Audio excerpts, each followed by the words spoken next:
அதாவது இயேசுவை ஏற்றுக்கொள்ளாததற்கு இந்த உலக ஞானம் என்பது எல்லாருக்கும் பொதுவானது. எல்லாருக்குமே உலக ஞானம் எல்லாருக்கும் பொதுவானது. இது எல்லா மனுஷங்களுக்கும் இருக்கு. யாருக்குமே புத்தி இல்லைன்னு சொல்ல முடியுமா? இயேசுவை ஏற்றுக்கொள்ளாதவங்க ஞானமா இருக்கிறதுனால நிறைய படிப்புலாம் படிச்சிருக்கிறாங்க. அப்ப அவங்களுக்கு ஞானம் இல்லைன்னு சொல்ல முடியுமா? அப்ப அது உலக ஞானம். ஆனா இயேசுக்குள்ள வந்த பிறகு இயேசுவின் ஞானம் நமக்கு மிக அவசியமா இருக்கிறது. அல்லேலூயா. அந்த ஞானம் தான் நமக்குள்ள வெளிப்படும். நமக்குள்ள என்ன ஞானம் வெளிப்படணும்? என்ன புத்தி வெளிப்படணும்? தேவனுடைய புத்தி. உலக புத்தி நமக்குள்ள வெளிப்படக்கூடாது என்று சொல்லி கடந்த வாரத்துல 3 காரியங்களை நான் உங்களுக்கு கற்றுக் கொடுத்தேன். எத்தனை பேருக்கு புரிஞ்சது, எத்தனை பேருக்கு நினைவு இருக்குன்னு எனக்கு தெரியாது.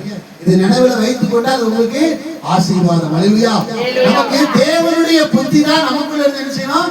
வெளிப்படணும்.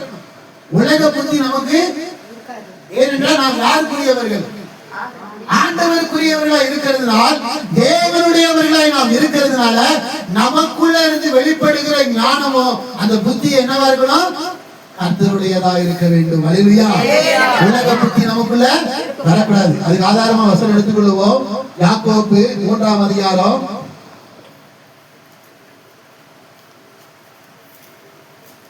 எடுத்துக்கொள்ளும். 3ஆம் அதிகாரம் அதுல 17 வாசிப்போம்.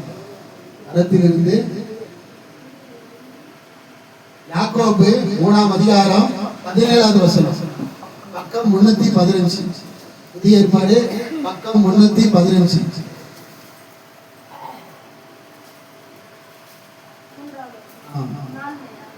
3:17. மரத்திலிருந்து வருகிற ஞானமோ முதலாவது சுத்தம். அதாவது தேவனுடைய புத்தியில தான் நம்ம என்ன செய்யணும்? வாழ வேண்டும். உலக புத்தி நமக்கு ஏனென்றால் உலக புத்தியிலிருந்து நம்ம நினைச்சிட்டோம், வெளியே வந்துட்டோம். இயேசுதான் மெய்யான தெய்வம், இயேசு எல்லாமே வேற தெய்வமே இல்லை என்று சொல்லி இயேசுவை ஏற்றுக்கொண்டபடியினால், இயேசுவை விசுவாசித்தபடியினால் நமக்குள்ள என்ன செய்யணும்? தேவனுடைய புத்தி தான் நமக்கு அதுக்கப்புறம் வெளிப்படணுமே தவிர உலக புத்தி நமக்குள்ள வெளிப்படக்கூடாது. அந்த தேவனுடைய புத்தியில தான் முதலாவது ஆசீர்வாதம். முதலாவது சுத்தம், இரண்டாவது சமாதானம், சாந்தம். போதும். அல்லேலூயா. மூணாவது சாந்தம். இந்த 3 காரியங்களை குறித்து நாம் பார்த்தோம். அல்லேலூயா. அப்போ தேவனுடைய புத்தி நமக்குள்ள இருந்து வெளிப்பட வேண்டும். அப்படி தேவனுடைய புத்தி நமக்குள்ள இருந்து வெளிப்பட்டால் நமக்கு கிடைக்கிற ஒரு நன்மையை பாருங்க. நீதிமொழிகள் 14ஆம் அதிகாரம் 1ஆம் வசனம் வாசிப்போம். நல்லா கவனிக்கிறோம். நமக்குள்ள என்ன புத்தி வெளிப்படணும்? தேவனுடைய புத்தி. நீதிமொழிகள் 14:1. புத்தி உள்ள ஸ்திரியோ தன் வீட்டை கட்டுவாள். அல்லேலூயா. நல்லா கவனிக்கணும். தேவனுடைய புத்தி, தேவனுடைய ஞானம் நமக்குள்ள வெளிப்பட்டுச்சுன்னா என்ன சொல்லுங்க? புத்தி உள்ள ஸ்திரீ வீட்டை கட்டுவாள். அல்லேலூயா. உங்க வீடு என்ன செய்யும்? கட்டப்படும். நீங்க தேவனுடைய ஞானத்தை வெளிப்படுத்தினால் உங்க பிள்ளைகள் கட்டப்படுவார்கள். இன்னைக்கு உங்க பிள்ளைங்க நிலைமையை பாருங்க, உங்க வீட்டின் நிலைமையை பாருங்க, எப்படி இருக்கு யோசித்து பாருங்க. உங்க வீடு கட்டப்பட்டிருக்கா இல்ல இடிக்கப்பட்டிருக்கா? எப்படி கிடைக்கு பாருங்க உங்க வீடு. அல்லேலூயா. சரியான ஒரு உங்க பிள்ளைங்களுடைய வாழ்க்கையை பாருங்க, உங்க வாழ்க்கையை பாருங்க, உங்க வீட்டை கொஞ்சம் யோசிச்சு பாருங்க. எப்படி எந்த நிலைமையில இருக்கு? கட்டப்பட்டு இருக்கிறதா இல்ல இடிந்து கிடக்கிறதா? இடிந்து கிடக்கிறது. அதனாலதான் என்ன செய்யறோம்? குழம்புறோம், வேதனைப்படுகிறோம், கஷ்டப்படுகிறோம், கண்ணீர் வடிக்கிறோம். ஐயோ என் வீடு இப்படி இருக்கிறது, என் பிள்ளைகள் இப்படி இருக்கிறார்களே என்று சொல்லி கண்ணீர் விடுகிறோம். காரணம் என்ன? புத்தி உள்ள ஸ்திரீ வீட்டை கட்டுவார். நாம் தேவனுடைய புத்தியை நாம் வெளிப்படுத்தும் பொழுது நம்முடைய வீடு ஆசீர்வாதமாய் மாறும். தேவனுடைய புத்தியை நீங்க வெளிப்படுத்தினால் நிச்சயமா உங்க பிள்ளைங்க ஆசீர்வாதமா இருப்பாங்க. உங்க வீடு கட்டப்படணுமா? உங்க வீடு கட்டணுமா? எத்தனை வீடு இன்னைக்கு இடிஞ்சு கிடக்கு. நம்ம வீடு நல்லா இருக்கா? பார்க்க நல்லா இருக்கா? யோசிச்சு பாருங்க. உலக பிரகாரமா நமக்கு ஒரு வீடு இருக்கு. அந்த வீடு எப்படி இருக்கு பாருங்க. 4 பேர் மதிக்கத்தக்க இருக்கா? இல்லையே. 4 பேர் பேசுற அளவுக்கு இருக்கு. 4 பேர் நம்மளை தூற்றுகிற அளவுக்கு நம்ம வீடு இருக்கிறது. அப்போ உலக பிரகாரமாய் நம்ம வீடும் கட்டப்படணும். ஆவிக்குரிய பிரகாரமாய் நம்முடைய வீடு கட்டப்பட வேண்டும். நம்முடைய வீட்டை கட்ட வேண்டும் என்றால் நமக்குள்ள இருந்து தேவனுடைய புத்தி வெளிப்பட வேண்டும். அல்லேலூயா. அதனால உங்க வீடும் என்னுடைய வீடும் கட்டப்பட வேண்டும் என்றால் தேவனுடைய ஞானம் நமக்குள்ள இருந்து வெளிப்படணும். தேவனுடைய புத்தி நமக்குள்ள இருந்து வெளிப்படுதா? யோசிச்சு பாருங்க. நம்ம சுத்தமா இருக்கிறோமா? கடந்த வாரத்துல கேட்டோம், சுத்தத்தை குறித்து நாம் பேசுறோம். சுத்தமா இருக்கிறோமா? அதாவது நாம் எல்லாம் பேசுறோம். பேசுறது தப்புன்னு நான் சொல்லல. ஆனா பேசுகிற நம்முடைய வாழ்க்கையில நடைமுறை வாழ்க்கையில அதை கொண்டு வரணும். அதுதான் முக்கியம். செயல்பாடு இருக்கணும். ஒரு கிறிஸ்தவ வாழ்க்கை என்பது பேச்சில் மாத்திரம் அது கிறிஸ்தவ வாழ்க்கை கிடையாது. நீங்க நாங்க உட்கார்ந்து நான் இங்க நின்று பேசுறேன், பேசுகிற நான் எவ்வளவு நாள் பேசுறோம், ஆனா அதன்படி நான் நடக்கிறேனா? இதான் முக்கியம். இதுதான் முக்கியம். நடக்கவில்லை என்றால், அது செயல்படவில்லை என்றால், அது வார்த்தையே இந்த வார்த்தையே வேஸ்ட். அது எனக்கும் வேஸ்ட், உங்களுக்கும் அது வேஸ்ட் தான். அப்போ தேவனுடைய ஞானத்தை வெளிப்படுத்துகிற நாம், தேவனுடைய புத்தியை நாம் வெளிப்படுத்துகிற நாம் அதன்படி செயல்படணும். செயல்படுறோமா? நீங்க எல்லாருமே பேசணும், நல்லா பேசணும். இந்த வசனத்தை நல்லா என்ன செய்யணும்? கேட்டு கேட்டு கேட்டு வசனத்தை எந்தெந்த வசனம் என்னென்ன சொல்லி அந்தந்த டைம்ல, அதாவது டைமுக்கு வந்து கவுண்ட் கொடுப்பாங்க. அந்த மாதிரி கவுண்ட் கொடுக்கிற மாதிரி நம்ம நினைச்சோம். அந்தந்த டைமுக்கு அந்த வார்த்தையை போடுறோம். வார்த்தையை போடுறது பெரிய காரியம் கிடையாது. அந்த வார்த்தையின்படி நடக்கிறோமா அதுதான் பெரிய காரியம். அல்லேலூயா. வசனம் இப்படி சொல்லுது, நீங்க என்ன இப்படி பண்றீங்க அப்படின்னு சொல்லி வேகமா பேசுறோம். ஆனா அதேபடி நாம் வாழ்றோமா? கிறிஸ்தவ வாழ்க்கை என்பது செயல்படுகிற வாழ்க்கை தான். செயல்படணும். நீங்க நம்ம என்ன பேசத்தான் செய்யணும், ஆனா செயல்படுறோமா? யோசிச்சு பாருங்க. அப்படி செயல்படுவதுதான் குறித்து சொல்லுகிறது, புத்தி உள்ள சிறியோன் தன் வீட்டை கட்டுவான். அப்போ சுத்தத்தை பற்றி பேசுகிற நாம் சுத்தமா இருக்கிறோமா? சாந்தத்தை குறித்து பேசுறோம், அமைதியை குறித்து பேசுறோம். அமைதியா இருக்கிறோமா இல்ல வாயாடுறோமா? சமாதானத்தை பத்தி பேசுகிறோம், சமாதானமா நம்ம பேசுறோமா? ஒருத்தர் சண்டை போட வந்தாலும் அவங்கள்ட்ட சமாதானமா பேசணும். நாம என்ன செய்யணும்? பதிலுக்கு ஆனா சமாதானத்தை பத்தி பேசுவோம். ஆண்டவரா இயேசு கிறிஸ்துவுக்கு ஒரு பேர் இருக்கு. என்ன பேர் தெரியுமா? சமாதான பிரபு, சமாதான காரணர். இதெல்லாம் அவருடைய பேர். இந்த பேரை தான் நினைச்சிடும் எல்லாத்தையும் சொல்றோம். போய் இயேசுவை ஏற்றுக்கொள்ளுங்க, இயேசு நல்லவர் அப்படின்னு சொல்றோம். ஆனா அந்த சமாதானத்தை பத்தி பேசுகிற நாம் சமாதானமா நடந்து கொள்ளுகிறோமா? கிறிஸ்தவ வாழ்க்கை என்பது செயல் இருக்கணும். பேச்சினால் ஒண்ணும் கிடையாது. பேச்சில நம்ம என்னதான் பேசினாலும் பேச்சை வச்சு நம்ம என்ன கிறிஸ்துவுக்குள்ள வாழ முடியாது. நாம் செயல்ல மாத்திரம் தான் வாழ முடியும். அல்லேலூயா. சாட்சி சாட்சி சொல்றோம். சாட்சி சொல்றது தப்பு நான் சொல்லல. நான் தப்புங்கிற பாயிண்ட் நான் பேசல. அந்த அர்த்தத்தை எடுத்துட்டாங்க. உண்மையிலே ஒரு கிறிஸ்தவர்கள் சாட்சி என்னன்னா, மற்றவங்க அவங்கள பார்த்து அவங்க எவ்வளவு அன்பா இருக்காங்க பாரு. எந்த வம்பு தும்புக்கு போகாம எவ்வளவு என்ன பிரச்சனை வந்தாலும் அமைதியா இருக்காங்க பாரு. நம்மளை பார்த்து மற்றவங்க சொல்லணும், இதான் சாட்சி. ஆனா இன்னைக்கு என்ன பண்றோம்? நம்ம மயக்கப்படுத்தி சாட்சி தான் சொல்றோம், ஆனா செயல்ல இருக்கா? ஆனா உண்மையான கிறிஸ்தவ சாட்சி என்பது மற்றவங்க நம்மளை பார்த்து சொல்லணும். நம்ம பார்த்து அவங்க சொல்லணும், நம்மள முன்மாதிரியா காட்டணும். அவங்கள பாரு எப்படி இருக்காங்க பாரு, அந்த குடும்பம் பாரு எப்படி இருக்கு பாரு, அமைதியா இருக்காங்க, சாந்தமா இருக்காங்க, சமாதானமா இருக்காங்க, சுத்தமா இருக்காங்கன்னு நம்ம குடும்பத்தை பார்த்து மற்றவங்க சொல்லணும். இதுதான் உண்மையான சாட்சி. ஆனா இதெல்லாம் நம்ம விட்டுட்டோம். நாம என்ன சாட்சி மாத்திரம் சொல்றோம். சாட்சி சொல்றேன்னு சொல்லி சாட்சி சொல்லாம இருக்க கூடாது. சாட்சி சொல்லுங்க, ஆனா சாட்சியாய் வாழுங்க. அதுதான் முக்கியம். அதுதான் கிறிஸ்தவ வாழ்க்கை. அப்போ இந்த வேதத்தை குறித்து, தேவனுடைய புத்தியை குறித்து நாம் கேட்கிறோம். தேவனுடைய ஞானம் என்னென்றால் நாம் வெளிப்பட, அதாவது சுத்தம், சமாதானம், சொல்லுது? சாந்தம். ஆனா இந்த புத்தி நமக்குள்ள வெளிப்படுதா? சுத்தமா இருக்கிறோமா? சாந்தமா இருக்கிறோமா? சமாதானமா இருக்கிறோமா? நாம சமாதானமா இருக்கோம், ஆனா நம்ம மூலமா மத்தவங்க சமாதானமா பெறாங்களா? என் மூலமா ஜான்சன் சமாதானம் பெறணும், என் மூலமா சேவ் மனுஷன் சமாதானம் பெறணும். பெறாங்களா? அப்படி இல்லையே. நம்ம முடிஞ்சா என்ன செய்யறோம்? முடிஞ்ச அளவுக்கு சண்டை போடுறோம், முடிஞ்ச அளவுக்கு வம்புழுக்கிறோம். இதெல்லாம் தேவனுடைய புத்தி கிடையாது, இது உலக புத்தி. இந்த உலக புத்தி நமக்கு எதுக்கு? மறுபடியும் இயேசுவை ஏற்றுக்கொண்டாச்சு, எல்லாம் சொன்னாச்சு, ஏன் சண்டை போடணும்?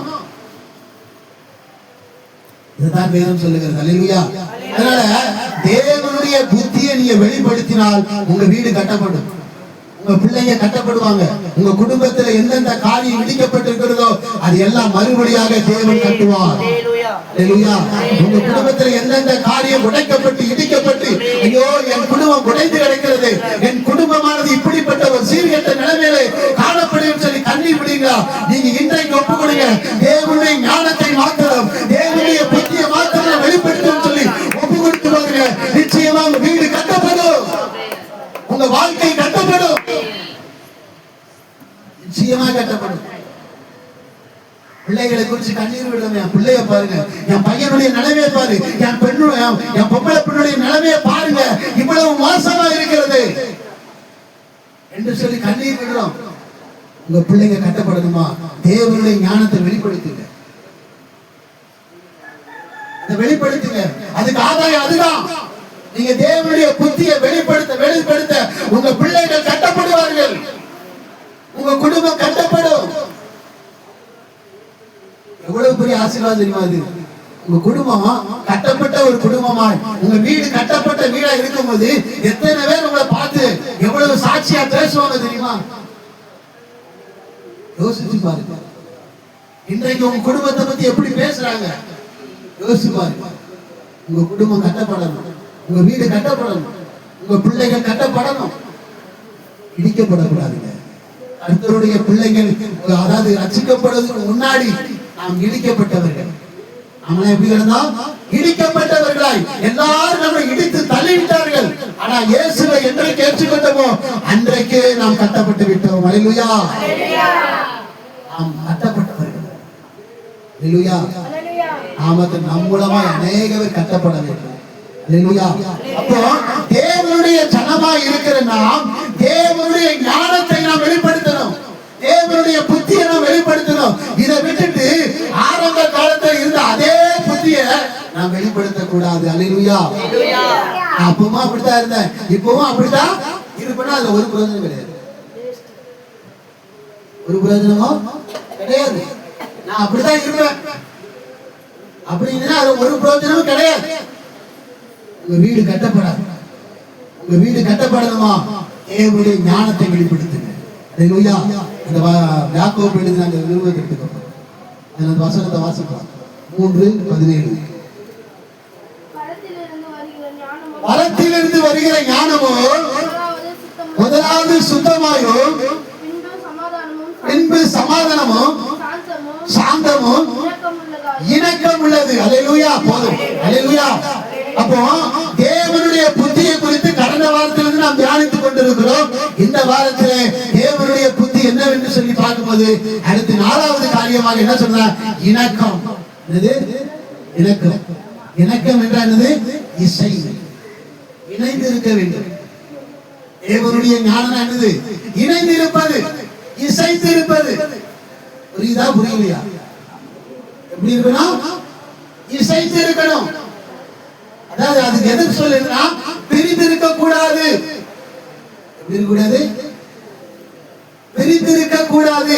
நாம் என்ன இசைவா இருக்க வேண்டும், இணைந்து வாழ வேண்டும். இந்த இணைந்து வாழுகிற வாழ்க்கை இருக்கா? இன்னைக்கு யோசித்து பாருங்க. இன்னைக்கு திருமணம் ஆயிடுச்சுன்னா அடுத்து இணைந்து வாழ்ந்தா செட் ஆகாது, தனியா செய்வாங்க.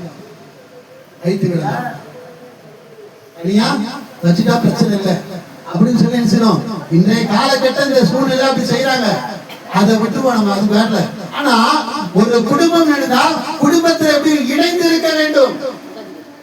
பிள்ளைகள் பெற்றவர்கள் எல்லாரும் நீ வேற நான் வேற அப்படிலாம் பிரிஞ்சு போகக்கூடிய அந்த ஞானம் நமக்கு இருக்கக்கூடாது.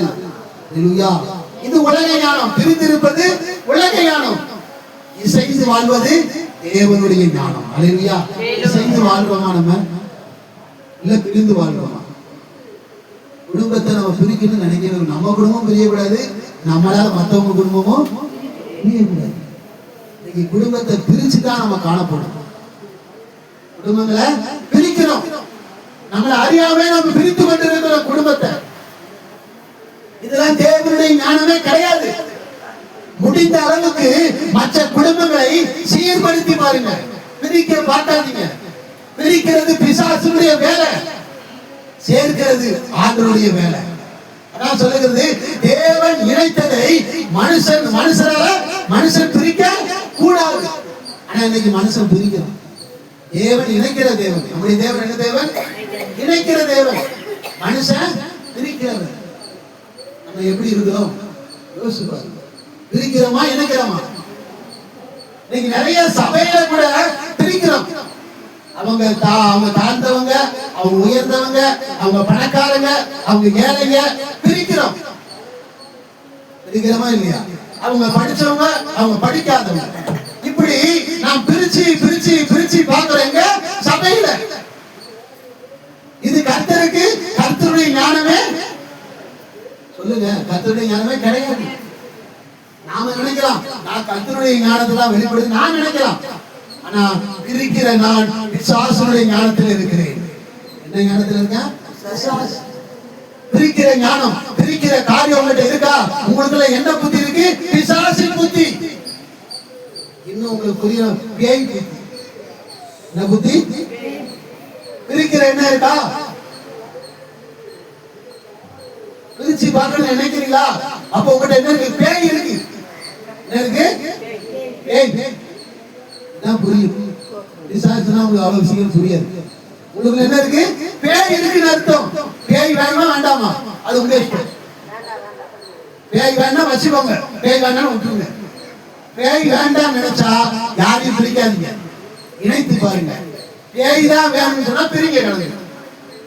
உங்களால எவ்வளவு முடியுமோ பிரிச்சுக்கோங்க. அல்லேலூயா. பேய்னா அப்படி 10 தலையை வச்சுக்கிட்டு 10 கையை வச்சுக்கிட்டு இதெல்லாம் பேய் கிடையாது. இதுதான் பேய். அடுத்த குடும்பத்தை பிரிக்கிறது தான் பேய். அடுத்தவனுடைய மனைவியும் கணவனையும் பிரிக்கிறது தான் பேய். இந்த பேய் நமக்குள்ள இருக்கா? இந்த பேய் தான் விரட்டுங்க. இந்த பேய் நமக்கு வேண்டாம். எத்தனையோ பேயை விரட்டுறாங்க. இந்த பேயை நம்ம விரட்டும். ஃபர்ஸ்ட் சபையில பிரித்து பார்க்க கூடாது. பணக்காரன் யாரு, ஏழை யாரு, படிச்சவன் யாரு, படிக்காதவன் யாரு, தாழ்ந்தவன் யாரு, உயர்ந்தவன் யாருன்னு சொல்லி சபையில யாரையும் பிரிச்சு பார்க்க கூடாது. ஆனா இன்றைக்கு அப்படித்தான் இருக்கு. இது பேய் புத்தி. இந்த புத்தி நமக்கு வேண்டாம். இந்த புத்தி இருந்தா நம்முடைய சபையும் கட்டப்படாது, நம்முடைய வீடு கட்டப்படாது, நாமும் கட்டப்பட மாட்டோம். பரலோக ராஜ்யத்துக்குள்ள பிரவேசிக்க மாட்டோம். அல்லேலூயா. அதனால நம்முடைய வாழ்க்கையில நாம் யாரையுமே பிரித்து பார்க்க கூடாது, இணைத்து பார்க்க வேண்டும். அல்லேலூயா. உங்களால் முடிஞ்ச அளவுக்கு சேர்த்து வச்சு பாருங்க, பிரிச்சு வச்சு பார்க்க. அவங்க ஒருவேளை நமக்கு பிடிக்காதவங்களா இருந்தாலும் பரவாயில்ல, பிடிக்காத மருமகளா இருந்தாலும் பரவாயில்ல, சேர்த்து வைங்க. ஏன் பிரிக்கணும்னு நினைக்கணும்? பிரிச்சு அப்படி என்ன கிடைக்க போகுது? கிடைக்க அந்த நேரத்தில் அப்படி சிரிப்பீங்க, அவ்வளவுதான். அந்த அதனுடைய எதை விதைக்கிறோம் அதுதான். நீங்க பிரிச்சீங்கன்னா உங்க குடும்பத்தை யாராவது பிரிப்பாங்க. ஐயோ என்னை விட மிஞ்சி ஒருத்தர் இருக்கானா? இல்ல, உங்களை மிஞ்சி ஒருத்தர் இருப்பான். இருக்கா? நீங்க பெரிய ஆளுனா உங்களோட ஒரு பெரிய ஆளு இருப்பான். அதனால யாரையுமே பிரிச்சு பார்க்காதீங்க, இணைத்து பாருங்க. இதுதான் தேவனுடைய ஞானம். பிரிக்கணும்னு நினைக்க கூடாது. குடும்பத்தையோ சரி, சபையோ சரி, எந்த காரியமாவது பிரிச்சு பார்க்க கூடாது, இணைத்து பார்க்க வேண்டும். அல்லேலூயா. அதாவது ஆதி அப்போஸ்தலர் காலத்துல சீசர்களா நினைச்சாங்கன்னா ஒன்று சேர்ந்து கர்த்தருடைய ஆலயத்தை நடத்தினார்கள். அதாவது அனுதினமும் சபையில கூடுவாங்க, அனுதினமும் ஜெபம் நடத்துவாங்க. இந்த அனுதினமும் வீட்டுல ஜெபம் பண்ணுவாங்க. எங்க பண்ணுவாங்க? வீட்டுல ஜெபம். ஒரு காரியம் சொல்ற நல்லா கவனிங்க. வீட்டு ஜெபம் ரொம்ப முக்கியமான ஜெபம். சபையினுடைய ஜெபத்தை காட்டிலோ வீட்டினுடைய ஜெபம் ரொம்ப முக்கியமானது. அதனால கண்டிப்பா நீங்க என்ன செய்யணும், வீட்டு கூட்டம் வைங்க. அது பெரிய ஒரு ஆசீர்வாதம். உங்களால முடிஞ்சது மாசத்துல ஒரு முறை கண்டிப்பா வீட்டுல ஜெபம் வைங்க. அது பெரிய ஒரு ஆசீர்வாதம். இதைத்தான் ஆதி அப்போஸ்தலர் காலத்துல நடந்தது. அனுதினமும் வீடுகள் தோறும் போய் ஜெபம் பண்ணுவாங்க. நம்ம அனுதினமும் செய்ய சொல்ல, மாதத்துல ஒரு முறையாவது உங்க குடும்பத்துல உங்க வீட்டுல ஜெப கூட்டம் வைங்க. இது பெரிய ஒரு ஆசீர்வாதம். உங்க வீடு கட்டப்படும், உங்க பிள்ளைகள் கட்டப்படுவார்கள். நானும் பலமுறை சொல்லிட்டேன், யாரும் வைக்கிறது கிடையாது. என் மேல காரணத்தை தூக்கி போட்டாதீங்க. நீங்க எப்ப கூட்டா நான் வருவேன். என் மேல காரணம் போட்டாதீங்க. நீங்க என்னைக்கு சொல்றீங்களோ ஆனா முன்னாடியே சொல்லுங்க. அந்த காலை நைட்டு 6 மணிக்கு பிரேயர் வச்சுட்டு மத்தியானம் போல போன போயிட்டு ஐயா வந்துன்னா வரமாட்டேன். முன்னாடியே எனக்கு தகவல் கொடுக்குது. கண்டிப்பா வருவேன். வரமாட்டேன்னு சொல்ல மாட்டேன். எனக்கு என்ன வேலை இருந்தாலும் அந்த வேலையை போயிட்டு கண்டிப்பா வருவேன். வீட்டு ஜெபம் வைங்க. இது பெரிய ஒரு ஆசீர்வாதம். இதைத்தான் ஆதி அப்போஸ்தலர்கள் செய்தார்கள். அப்போனா சபை கிடையாது, வீடுதான் சபை. நீங்க வீட்டு கூட்டமே கிடையாது. எங்க பார்த்தாலும் சபையோட முடிச்சிருந்தாங்க. அவ்வளவுதான், சபையோட முடிஞ்சது. விருந்து மருந்து எல்லாம் சபையோட. சபைக்கு விட்டு வெளியே போயிட்டா ஒண்ணு கிடையாது. நீ வீட்டு ஜெபமே வைக்கிறது கிடையாது. வீட்டு ஜெபம் வைங்க. உங்களால முடிஞ்ச அளவுக்கு வைங்க. மாசத்துல ஒரு முறை எப்படியா வைங்க. வச்சு உங்க குடும்பத்தை ஆசீர்வாதமாய் மாற்றுங்க. அதனால வீடுகள் தோறும் அனுதினமும் அப்பமிட்டு இப்படியா இவர்கள் காணப்பட்டார்கள். அப்படி காணப்படும் நினைச்சாங்கன்னா அப்ப இருந்த விசுவாசிகள் என்ன தெரியுமா, எல்லாரும் ஒன்று சேர்ந்து இருக்கணும், பிரிஞ்சு இருக்க கூடாதுன்னு சொல்லி அவங்களுடைய சொத்து பத்தெல்லாம் வித்து அப்போஸ்தலர்கிட்ட கொண்டாந்து கொடுத்து அப்படி ஒன்றாய் இருந்தார்கள். எப்படி இருந்தாங்க? எல்லாத்தையும் வித்து, சொத்துனா கணக்கெல்லாம் கிடையாது. பழைய ஏற்பாடுலாம் தசமபாகம் 10 ஒன்று கணக்குப்படி காணிக்கை கொடுக்கிறவன். இன்னைக்கு இந்த கணக்குப்படி காணிக்கை கொடுத்தா எப்போ? பழைய ஏற்பாடு. இது புதிய ஏற்பாடு கிடையாது. புதிய ஏற்பாடு வந்து கணக்கு பார்த்து காணிக்கை கொடுப்பது கிடையாது. புதிய ஏற்பாடு எப்படின்னா நம்முடைய மன உற்சாகத்தின்படி நமக்கு என்ன தோன்றுதோ அதை முழுமையாய் கொடுக்கணும். இதுதான் புதிய ஏற்பாடு. தசமபாகம் என்பது பழைய ஏற்பாடு கட்டளை. தசமா கொடுக்க வேண்டாம் கொடுக்க கூடாது நான் சொல்ல வரல. ஆனா இதுல என்ன கருத்துனா, புதிய ஏற்பாடு என்னன்னா நம்முடைய மன உற்சாகத்தின்படி நம்ம எவ்வளவு நாள் கொடுக்கலாம். எவ்வளவு நாளும் கணக்கு பார்த்து கொடுக்க கூடாது. கணக்கு பார்க்காம கொடுக்கிறது தான் புதிய ஏற்பாடு. கணக்கு பார்த்து கொடுப்பது பழைய ஏற்பாடு. நம்ம எப்படி கொடுக்கிறோம்? இதைத்தான் ஆதி அப்போஸ்தலர் செய்தாங்க. கணக்கே பார்க்கல. தன்னுடைய குடும்பத்தில் இருந்த சொத்து எல்லாத்தையும் வித்து எவ்வளவு நாள் வந்திருக்கலாம். ஒருத்தன் வந்து ஒரு வீட்டை வித்து இருக்கலாம், ஒருத்தன் 10 வீட்டை வித்து இருக்கலாம். ஆனா இன்னொரு காரியம் என்ன தெரியுமா, 10 வீட்டு வித்தவனுக்கும் ஒரு வீட்டை வித்தவனுக்கும் ஒரே சோறு தான். புரியுதா? ஒரே சாப்பாடு தான். 10 வீட்டை வித்து கொண்டாந்துட்டான், அதனால அவனுக்கு பிரியாணி. ஒரு வீட்டை வித்து போனதுன்னா அவனுக்கு பழைய சோறு. அப்படிலாம் கிடையாது. நீ 10 வீடு வித்தாலும் சரி, 100 வீடு வித்தாலும் சரி, நீங்க அப்போஸ்தலர் பார்த்து வந்த பிறகு உனக்கு ஒரே சாப்பாடு தான். அப்படி ஒன்றாய் இசைந்து அன்றைக்கு ஊழியம் செய்தார்கள். அல்லேலூயா.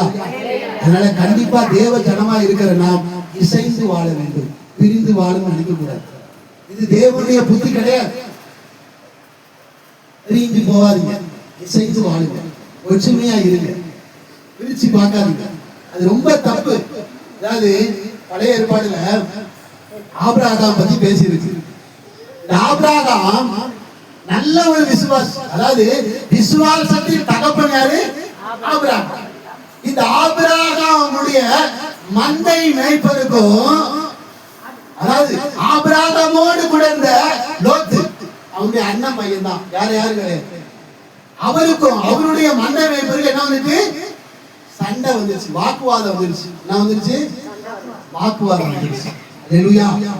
நல்லா கவனிக்கணும். மேய்ப்பர்களுக்கு ஃபுல்லாவே சண்டை போடுறது தான்.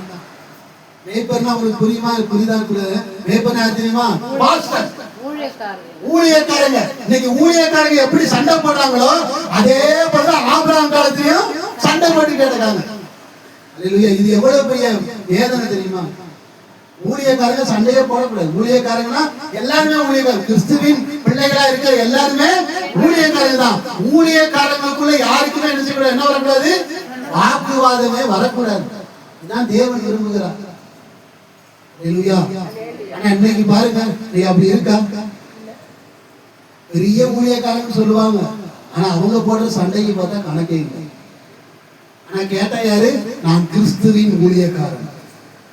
அல்லேலூயா. அதனால தேவச்சனமா இருக்கிற நாம் பிரிந்து போக நினைக்க. இந்த லோத்துடைய மந்தை மேய்ப்பருக்கும் இந்த ஆபிரகாமுடைய மந்தை மேய்ப்பருக்கு என்ன வந்துச்சு? சண்டை வந்துச்சு. சண்டை வந்த உடனே அவன் தெரியுமா சொன்னா? லோத்து வந்து, நான் என்ன செய்யறேன்? நான் உங்களை விட்டு போறேன். பிரிஞ்சு போக ஆசைப்பட்டான். லோத்து பிரிஞ்சு போக ஆசைப்பட்டான். ஆபிரகாம் என்ன செஞ்சிருமா? எப்பா, உனக்கு என்ன வேணா எடுத்துக்கோ, நாம் யாரு? சகோதரன். விட்டு கொடுத்து போனான். நீ போகணும்னு ஆசைப்படுற, உன்னை பிடிச்சு வைக்க முடியாது. போகணும்னு சொன்னவன என்ன பண்ண முடியும்?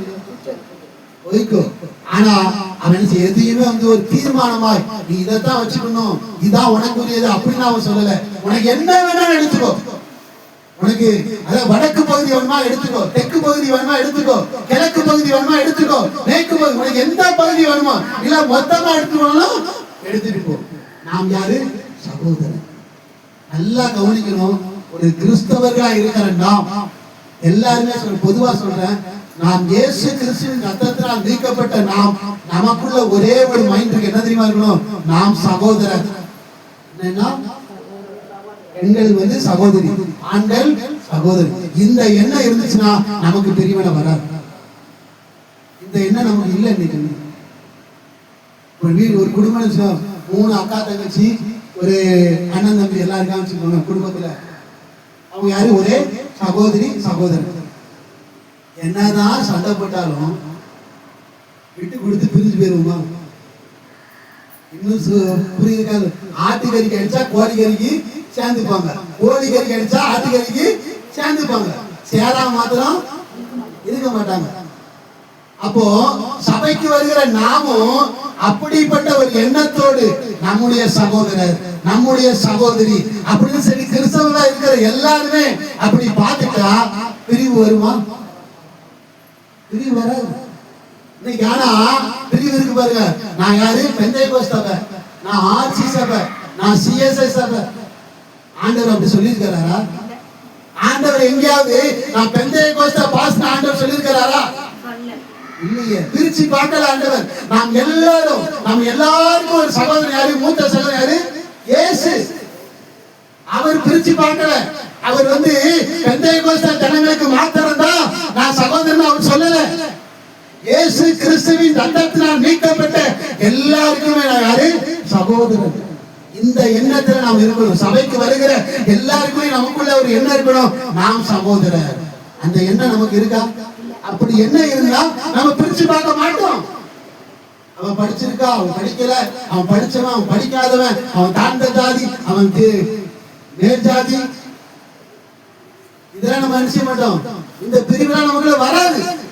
இந்த பிரிவு வந்து காரணம் என்ன? நாம் சகோதரர் என்கிறோம் என்ன நமக்கு இல்லை. அல்லேலூயா. அதனால தேவனுடைய ஞானம் என்பது, தேவனுடைய புத்தி என்பது, அதாவது இணைக்கிறது தான் தேவனுடைய புத்தி, பிரிக்கிறது கிடையாது. அதனால பிரிக்காது. தயவு செய்து ஒருவேளை இதுவரைக்கும் அந்த பிரிக்கிற எண்ணம் இருக்கா, அதை விட்டுருங்க. அது பேய். அந்த பேய் நமக்கு வேண்டாம். அந்த பேய் இருக்கிற வரைக்கும் உங்களுக்கு பெரிய பிரச்சனை. ஒரு மனுஷனுக்குள்ள பேய் இருந்துச்சான். என்ன பேய் தெரியுமா? லேகியம். அந்த பேய் இணையவனும் அவனையே கீறி கொள்ளுவான். அடிக்கடி அவனே அடிச்சு அவனே அங்கங்க ரத்தம் வர வரைக்கும் கீறிப்பான். என்ன பண்ணுவான்? ரத்தம் வரவளுக்கு கீறிப்பான். அது மாத்திரம் இல்ல, அடிக்கடி போய் நான் சாகணும், என்ன செய்யணும்? நான் செத்து போறேன், நான் செத்து போறேன், நான் செத்து போறேன். அந்த பேய் பிடிச்சதுக்கு ஃபுல்லா அதான் வேலை. ஆண்டவர் விடுதலை ஆக்கினாரு, அந்த எண்ணமே கிடையாது. பேய் பிடிச்சிருந்தா உங்களுக்கு சந்தோஷமே கிடைக்காது. பேய் பிடிச்சிருக்கிற வரைக்கும் உங்களுக்கு சமாதானமே கிடைக்காது. பேய் பிடிச்சிருக்கிறவங்க கண்ணீருக்கு முடிவு இருக்காது. பேய் வேணுமா? என்ன நீங்களே முடிவு பண்ணிக்கணும். பேய்னா என்ன? பேய் நாம நினைக்கிறோம் அப்படி 2 கையை வச்சு, அதெல்லாம் ஒண்ணும் கிடையாது. அது ஒரு பொருளே கிடையாது. அது ஒரு பொருட்டாகவே என்ன கூடாதுன்னா பைபிள் சொல்லுது. ஆனா இன்னைக்கு அதை பார்த்து பயப்படுறோம். ஆனா மனுஷனுக்குள்ள இருக்கிற இந்த பேயை குறித்து பயமே இல்லை. ஹல்லேலூயா. கிறிஸ்தவரா இருக்கிற நமக்குள்ள இருக்கிற இந்த பேயை குறித்து நமக்கு கவலை இல்லை. இருக்கா? இருந்ததுன்னா நம்ம யாரையாவது பிரிப்போமா? சபைக்கு வரோம், என்ன நீ அங்க போயிருமா? ஒரு மாதிரி ட்ரெஸ் ஒரு மாதிரி போட்டு வருவாங்க, ஒருத்தர் வரான்னு சொல்லுவேன், நீ அங்க உட்காரு, என்ன உட்காரு, அங்க உட்காரு, இங்க இருக்காரு. அப்புறம் நம்ம பக்கத்துல ஒருத்தர் உட்காருங்க, அவங்க கொஞ்சம் டிப்டாப்பா இருந்தா சந்தோஷமா வச்சுப்போம். அவங்க கொஞ்சம் ஒரு மாதிரி இருந்தா நீ அங்க போய் பாரு, போ, என் பக்கத்துல இருக்காரு. இது என்னது? இதான் பேய். இந்த பேய்லாம் நமக்குள்ள இருக்கக்கூடாது. ஆனா இந்த பேய் தான் இன்னைக்கு நமக்குள்ள இருக்கு. இது தேவனுடைய ஞானம் கிடையாது.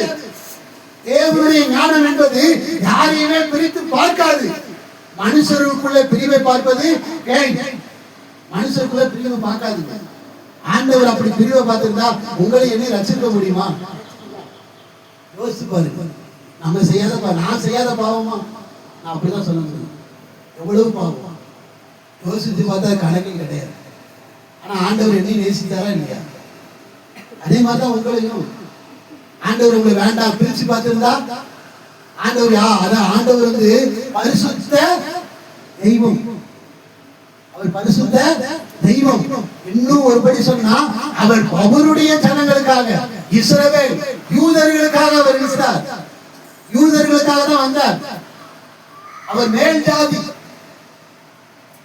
அவர் ஜாதி பார்த்திருந்தா கீழ் ஜாதியான நம்மள ரசிக்கப்பட்டிருப்போமா? ஆனா நாம என்ன செய்யறோம்? ஜாதி பார்த்தோம். மேல் ஜாதி, கீழ் ஜாதி, அந்த ஜாதி, இந்த ஜாதி. ஆண்டவர் தேவனுக்குள்ள மனுஷருக்குள்ள பிரிவை தேவன் பார்க்கவில்லை. ஆனா தேவனால் ரட்சிக்கப்பட்ட நாம் என்ன செய்கிறோம்? மனிதர்களுக்குள்ள பிரிவை பார்க்கிறோம். பிரிவை பார்க்கிற நாம் யாரு? பேய். அதனால பிரிவை பார்க்காதீங்க, இசைந்து வாழுங்க, இணைந்து வாழுங்க. இதுதான் தேவனுடைய ஞானம். ஹல்லேலூயா. இரண்டாவது அடுத்த வாசிப்பாங்க, வசனத்தை முடிச்சிடலாம்.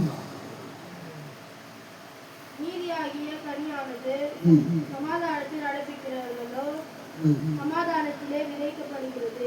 அந்த மரத்திலிருந்து வருகிற ஞானத்தை பற்றி பேசுவார். மரத்திலிருந்து வருகிற ஞானமோ முதலாவது சுத்தமுள்ளதாயோ, பின்பு சமாதானமும் சாந்தமும் இரக்கமுள்ளதாயோ, இரக்கத்தாலும் அதுக்கப்புறம் என்னது? இரக்கம்.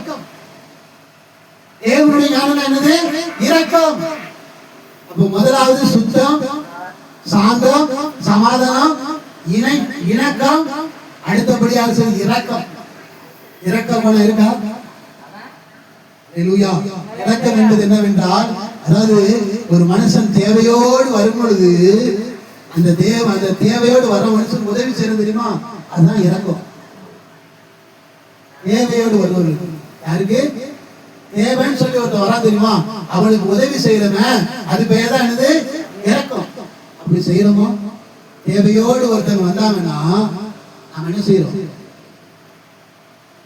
உதவி பண்றோமா இல்ல நியாயம் தெரிவிக்கிறோமா? இன்னைக்கு அதான் நடக்கு. நியாயம் தெரிவிக்கிறோம். நியாயம் தான் தெரிவிக்கிறோம். உதவின்னு சொல்லி ஒரு மனுஷன் எதிர்பார்த்து வருகிறான், உதவியை தேடி வருகிறான்.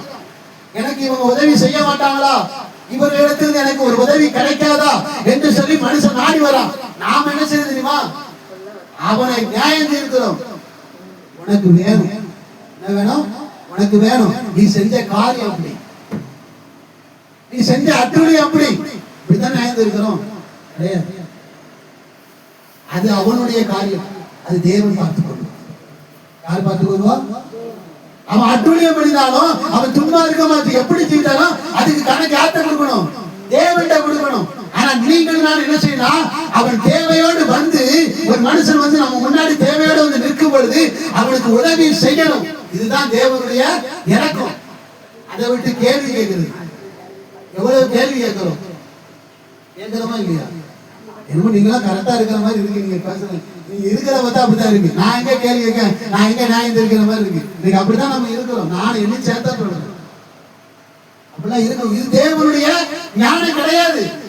கேள்வி கேட்க ஒருத்தர் உதவின்னு வந்துட்டா அவங்க நியாயம் இருக்கவோ அவங்களை குறித்து கேள்வி கேட்கவோ நமக்கு அதிகாரம் கிடையாது. உதவின்னு வந்தா உதவி என்ன செய்யணும்? கொடுக்கணும், உதவி செய்யணும். இதுதான் இரக்க சுபாவம். பாவம் செஞ்சு வருவான், வந்து நான் பாவம் செஞ்சுட்டேன், நான் பாவத்திலிருந்து மனம் திரும்பணும் அப்படின்னு வந்து நிக்கிறான். நாம என்ன செய்வோம்? ஜெபம் பண்றோம் ஃபர்ஸ்ட் டைம். அடுத்த டைம் வரோம், நான் பாவம் செஞ்சுட்டேன், எனக்கா ஜெபம் பண்ணுது. என்ன சொல்லுவோம்? அடுத்த டைம் என்ன சொல்லுவோம்? திட்டுவோம். திட்டுவோமா இல்லையா? ஆண்டவர் உங்களை என்னைக்கா திட்டிருக்காரா? நீங்க பாவம் ஒரு டைம் பாவம் செஞ்சுட்டு மறுபடியும் பாவம் செய்யாம போய் என்னைக்கா நின்றுக்கீங்களா? மறுபடியும் பாவம் தான் போய் நிற்கிறோம். ஆண்டவர் திட்டுறாரா? மன்னிக்கிறாரா? திட்டுறாரா? இறக்கப்படுறாரா? இறக்கப்படலையா? ஆனா நாம மட்டும் என்ன செய்யறோம்? திட்டுறோம். திட்டமா இல்லையா? அல்லேலூயா. இது கிறிஸ்துவின் ஞானம். இது கிறிஸ்துவின் ஞானம் கிடையாது. அது இரக்க சுபாவத்து கிடையாது. இன்னும் அதாவது இரக்கத்தையும் நியாயத்தையும் ஒன்று சேர்க்கிறாங்க. நியாயம் என்பது வேறு, இரக்கம் என்பது வேறு. அதாவது சில பேர் நியாயத்தை செய்யறன்னு சொல்லி இரக்கத்தை விட்டுறாங்க. நியாயத்தை ஒருத்தன் கஷ்டம் வரும்போது அவன் செய்யற காரியத்தை பத்தி நியாயத்தை இவனுக்கு எந்த உதவியும் செய்யக்கூடாது நியாயத்தை இருக்கிறோம், நியாயம் செய்யறோம். அது கரெக்ட் தான், அதாவது தப்புன்னு சொல்ல முடியாது. ஆனா இரக்கம் என்பது நியாயத்தை காட்டிலும் மேலானதா இருக்கிறதுனால் நியாயத்தை மாத்திரம் பார்க்க கூடாது, இரக்கம் செய்ய வேண்டும். அல்லேலூயா. அதனால இரக்கம் செய்யுங்க. உங்க இடத்துல ஒருத்தன் இல்லாதவங்க ஒருத்தன் கஷ்டத்துல வந்து நிக்கிறாங்களா, உடனே உதவி செய்யுங்க. கேள்வி கேட்காதீங்க. அல்லேலூயா. கேள்வி கேட்டு அவங்களை சங்கடப்படுத்தாதீங்க. இப்ப நான் தான் இருக்கிறேன், எனக்கு இப்போ வந்து நான் கஷ்டத்துல இருக்கேன் வச்சுப்போங்க, கஷ்டத்துல இருக்கேன், நான் ஏதோ ஒரு பாவம் செஞ்சுட்டேன், ஆனா கஷ்டத்துல இருக்கேன், நான் சாம்கிட்ட போறேன், வா எனக்கு ஏதாவது உதவி செய்யுங்க. எனக்கு ஒண்ணுமே இல்லை. உடனே சாம் கேட்பான். உதாரணம் சொல்றேன், ஆமா நல்லா ஜெபம் பண்ணணும், ஜெபம் பண்றதே கிடையாது, பைபிளே வாசிக்க கிடையாது, இப்போ இப்படிதான் வந்து நிற்கணும். ஆனா கொடுப்பான். ஆனா இவ்வளவு வார்த்தை சொல்லிட்டு கொடுப்பான். அது சொல்ற இடமா அது எவ்வளவு கஷ்டமா இருக்கும். உங்களை யாராவது அப்படி பேசும்போது உங்களுக்கு எவ்வளவு கஷ்டமா இருக்குமா இல்லையா? இருக்குமா இருக்காது? அப்ப நமக்கு வந்தா ரத்தம், மத்தவங்களுக்கு வந்தா நம்மள அப்படி ஒருத்தங்க திட்டினா மாதிரி நான் ஒரு உதவியும் போய் கேட்டேன், சாமியில போய் கேட்டேன், என்ன அப்படி பேசுறான்ப்பா அப்படின்னு சொல்லி எனக்கு அவ்வளவு வலிக்கும். வலியோடு தான் இருந்துச்சு. அந்த அவனுக்கு உதவி வாங்கிட்டு வருவேன், நான் இல்லைன்னு சொல்லல. அது எவ்வளவு வலிக்கும். அந்த இடத்துல நம்ம இருந்து பார்க்கணும். ஒருத்தன் கஷ்டம் வந்தா நாம அந்த கஷ்டத்தை நினைச்சு பார்க்கணும். நாம அந்த கஷ்டத்துல இருந்தா நமக்கு என்ன செய்வார்கள், நம்ம அதை உணரணும். நீங்க அதை உணர்றதே கிடையாது, உடனே ஆகும்னு பேசிடுது. நீ அப்படி ஜெபம் பண்ணல, நீ பைபிள் வாசிக்கல, அப்படி பார்த்தா ஆண்டவர் ஒரு நாள் நமக்கு உதவி செய்ய ஒரு நாளும். ஆனா நாம மற்றவங்களை மட்டும் பேசுறோம். இறக்கப்பட்டோம் தான் இறக்கம். நீங்க பேசிட்டு திட்டிட்டு கொடுப்பத இறக்கம் கிடையாது, செய்யாது. இது அவங்கள மறுபடியும் பாவத்துக்கு தள்ளுமா? அது நமக்கு தேவையில்லை, அது நமக்கு தேவையில்லை. அது ஆண்டவர் பார்த்துக்க போறார். ஆண்டவர் இறக்கப்பட சொன்னா நான் இறக்கப்பட்டேன், அவ்வளவுதான். அவன் அந்த இறக்கத்துக்கு அவன் பாத்திரமா இருந்தா அவன் பாவத்தை விட்டு வெளியே வரணும், அவன் தான் வரணும். யாரு பாவத்துக்கு நம்ம உத்தரவாதம் கிடையாது. நம்ம உத்தரவாதம் பண்ணி நிக்க முடியுமா? இப்ப நான் பாவமே செய்ய மாட்டேன்னு சொல்லி சாமி எனக்கு உத்தரவாதம் கொடுக்க முடியுமா? முடியாது. அதெல்லாம் உத்தரவாதம் கொடுக்க முடியாது. அதுக்கு உத்தரவாதம் யார் கொடுக்கணும்? ஆண்டவர் கொடுக்க வேண்டும். ஆண்டவர் உத்தரவாதம் கொடுத்துட்டாரா நான் பாவம் செய்ய மாட்டேன். அல்லது ஆண்டவர் பார்த்துப்பார். அதனால இறக்கப்படுங்க. காரியம் வந்து நியாயம் இருக்க, அதாவது உதவின்னு சொல்லி வந்து கஷ்டத்துல வந்து நிற்கும் பொழுது உதவியை மாத்திரம் செய்ய, வேற எந்த கேள்வி கேட்காதீங்க. அப்படிப்பட்ட ஒரு இறக்கம் தான் தேவனுடைய இறக்கம். அல்லேலூயா. அதுதான் தேவனுடைய ஞானம். அல்லேலூயா. அப்ப உங்க வீடு கட்டப்பட வேண்டுமா? உங்க குடும்பம் கட்டப்பட வேண்டுமா? உங்க பிள்ளைங்க கட்டப்படணுமா? தேவனுடைய ஞானத்தை வெளிப்படுத்துங்க. எல்லாரும் ஒப்பு கொடுப்போமா? எல்லாரும் கண்ண மூடி ஒப்பு கொடுங்க. உங்க வீடு இடிந்து கிடக்குதா? யோசிச்சு பாருங்க. உங்க குடும்பம் உடைந்து கிடக்குது. உங்க குடும்பத்தில் எவ்வளவு பிரச்சனை, உங்க பிள்ளைகள் வாழ்க்கையில எவ்வளவு இடிக்கப்பட்டு கட்டப்படாம உங்க பிள்ளைங்க எவ்வளவு கஷ்டப்படுறாங்க. யோசிச்சு பாருங்க, யோசிச்சு பாருங்க. உங்க குடும்பம் இடிக்கப்பட்டு, உங்க பிள்ளைங்க இடிக்கப்பட்டு எப்படி இருக்கிறாங்க யோசிச்சு பாருங்க. உங்க வீடு இன்றைக்கு கட்டப்படும். இன்றைக்கு உங்க பிள்ளைங்க கட்டப்படுவார்கள். நீங்க இன்றைக்கு தேவனுடைய ஞானத்தை வெளிப்படுத்துவதற்கு உங்களை ஒப்பு கொடுத்தால் உங்க வீடு கட்டப்படும். புத்தி உள்ள சிறியோ வீட்டை கட்டுவார், புத்தி இல்லாத சிறியோ அந்த வீட்டை இடிப்பார். இதான் வேதம் சொல்லுகிற சத்தியம். புத்தியை கேளுங்க. ஆண்டவரே உம்முடைய ஞானத்தை எனக்கு தாங்கப்பா. இயேசுவே உம்முடைய புத்தி எனக்கு தாங்க ஆண்டவரே.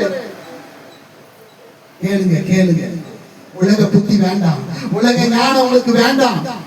உலக புத்தியிலிருந்து வந்துட்டோம், உலக புத்தியிலிருந்து ரட்சிக்கப்பட்டு விட்டோம். இனி தேவனுடைய புத்தி நமக்குள்ள வெளிப்படட்டும்.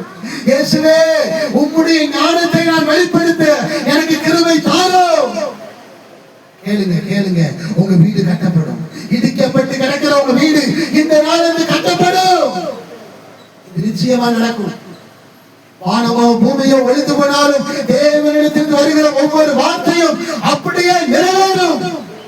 இது தேவனுடைய வார்த்தை. உங்க வீடு கட்டப்படும். தேவ ஜனமே, ஒப்பு கொடுக்கிற தேவ ஜனமே, ஆமென். இன்றையிலிருந்து ஒப்பு கொடுங்க. ஆண்டவரே உம்முடைய புத்தி மாத்திரம் தான் எனக்கு வந்து வெளிப்படணும் ஆண்டவரே என்று சொல்லி ஒப்பு கொடுங்க. நிச்சயமாய் உங்க வீடை கட்டுவாங்க. ஹல்லேலூயா ஹல்லேலூயா. ஆமென் ஆமென் ஆமென் ஆமென். அப்பா இயேசுவே உமக்கு ஸ்தோத்திரம் ஸ்தோத்திரம் ஸ்தோத்திரம் ஆண்டவரே. இயேசுவே உமக்கு நன்றி நன்றி நன்றி நன்றி ஆண்டவரே. எல்லாரும் ஒப்பு கொடுங்க. யாரும் சும்மா இருக்க வேண்டாம். நிச்சயமாய் உங்க பிள்ளைகள் கட்டப்படுவார்கள், உங்க குடும்பம் கட்டப்படும், உங்க வீடு கட்டப்படும். நிச்சயமாய் தேவன் கொடுக்கிற வாக்கு. இன்றைக்கு தேவனுடைய ஞானத்தை வெளிப்படுத்துவேன். ஒப்பு கொடுக்கிற, விசுவாசித்து ஒப்பு கொடுக்கிற தேவ ஜனமே, உங்க வீடு கட்டப்படும். உலக பிரகாரமான உங்க வீட்டை கட்டி தருவார். உலக பிரகாரமான வீடு இடிக்கப்பட்டிருக்கிறதா? உங்க வீடு நல்லா இல்லையா? உங்க வீட்டை நல்ல வீட்டாய் மாற்றுவார். நிச்சயமா நடக்கும். ஒப்பு கொடுங்க. ஞானத்தை கேளுங்க. ஆண்டவரே உம்முடைய ஞானம் எனக்குள்ள வெளிப்படுத்தும். நான் யாரையும் பிரித்து பார்க்க கூடாது ஆண்டவரே. எந்த மனுஷனையும் நான் பிரித்து பார்க்க கூடாது. அதே போல உதவி சொல்லி ஒருத்தன் வந்தால் அவனுக்கு நான் உதவியை மாத்திரம் செய்ய எனக்கு கிருபை செய்ய. இயேசுவே கிருபை செய்ய. ஒப்பு கொடுங்க ஒப்பு கொடுங்க. தேவ ஜனமே ஒப்பு கொடுங்க. வேற எந்த சிந்தையும் வேண்டாம், வேற எந்த சிந்தையும் வேண்டாம். ஒப்பு கொடுங்க. நிச்சயமா உங்க வீட்டை கட்டுவான். நிச்சயமா உங்க வீட்டை கட்டுவான். யோசிச்சு பாருங்க. உங்க பிள்ளைங்க, உங்க பிள்ளைங்களுடைய நிலைமையை பாருங்க, உங்க குடும்பத்தினுடைய நிலைமையை பாருங்க. உங்க வீட்டை கட்டுவான். ஹல்லேலூயா ஹல்லேலூயா. இயேசுவே உமக்கு ஸ்தோத்திரப்பா. ஹல்லேலூயா ஹல்லேலூயா. எதை நினைத்தும் கலங்காமல் எப்போதும் சோதரிப்பே. எதை நினைத்தும் கலங்காமல் எப்போதும் சோதரிப்பே. எப்போதும் சோதரிப்பே. எப்போதும் சோதரிப்பே. இயேசுவின் பிள்ளைகளாக எப்போதும் சோதரிப்பே.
பிள்ளைகளாலே எப்போதும் மகிழ்ந்திருப்போம். சொல்வோம். இயேசுவின் பிள்ளைகளே எப்போதும் மகிழ்ந்திருப்போம். இயேசுவின் பிள்ளைகளாலே எப்போதும் மகிழ்ந்திருப்போம்.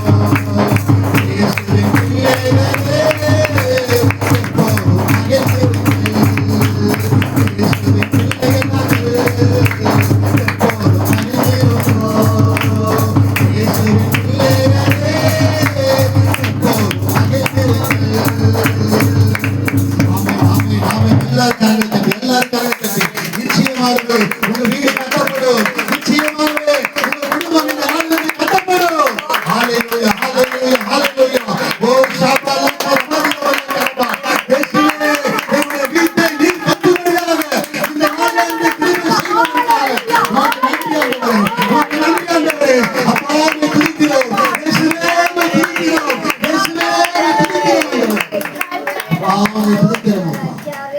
உண்மையிலே ஆண்டவரே உங்களுடைய வீட்டை இந்த நாள்களில் கட்டப்போவதற்காக உனக்கு நன்றி ஆண்டவரே.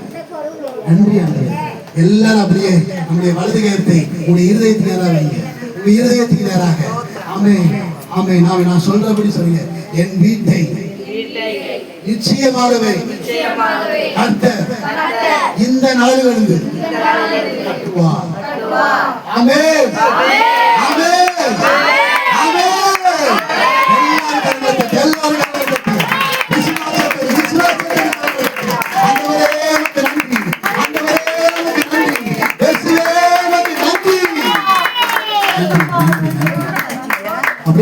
பரிசுத்தமுள்ள பரலோக பிதாவே, கிருபையாய் தந்த நல்ல ஆராதனைக்காக சொல்கிறேன். இயேசுவே, உம்முடைய ஞானத்தை எங்களுக்கு கொடுத்து எங்களுடைய வீட்டை கட்டுபடியாக, எங்களுடைய குடும்பத்தை கட்டுபடியாக நீர் எங்களுக்கு கிருபை செய்தபடியினால் உமக்கு நன்றி ஆண்டவரே. அப்பா, எங்க குடும்பத்தை குறித்து எங்களுடைய வீட்டை குறித்து எவ்வளவோ கண்ணீர் வடித்தோம் ஆண்டவரே. அந்த கண்ணீருக்கெல்லாம் நீ இந்த நாளிலே பதில் கொடுத்தபடியினால் உமக்கு நன்றி. தொடர்ந்து எங்களுடைய வீட்டை நீர் கட்டுவீங்க அப்பா. எங்களுடைய வீட்டை நீர் கட்டுங்கப்பா. நீர் கட்டி உடைய நாமத்தை மகிமைப்படுத்து. எங்களுடைய வீட்டை முழுமையாக கட்டி எங்களுடைய வீட்டை நீ பிரதர்சனம் பண்ணி உங்களுடைய நாமத்தை எங்கள் மூலமாக மகிமைப்படுத்தும் பெரிய காரியம். வந்திருக்கிற ஒவ்வொருவரையும் பேர் பேராக தனித்தனியாக உடைய கரத்தில் ஒப்பு கொடுக்கிறோம் அப்பா. நிச்சயமாகவே அவன் விசுவாசத்தோடு நாங்கள் அறிக்கை செய்கிறோம் ஆண்டவரே. அவருடைய வீட்டை நீ கட்டினபடினால் உனக்கு நன்றி. தொடர்ந்து நீ நடத்தும் பெரிய காரியம் செய்யும். இயேசுவின் நாமத்தினால பிதாவே. அவன் எல்லாம் சேர்ந்து ஆத்மாவே